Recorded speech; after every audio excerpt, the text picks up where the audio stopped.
Құқықтық статистиканы жүргізіп есепке алудың жаңа түрін меңгеру үшін көрші Қырғызстанның құқық қорғаушылары біздің елден үйреніп жатыр. Қылмысты тіркеудің жаңа тәсілін енгізген Қазақстан көп елді шаңғаптырды.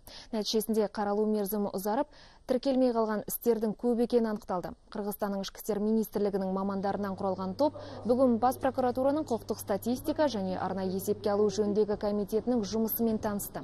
Кездесу барысында қонақтар өтінішті электронды кітапқа тіркеу тәсілімен танысты. Арнайы бағдарламаның арқасында іс кімнің қарауында жатқаны, қандай шешім қабылданғаны алақандағыдай көрінеді. Егер өтініштеріңізді қарау мерзімі сақталмаса, бағдарлама оны қызыл түске бояйды. Ондай жағдайда іске прокуратура кіріседі.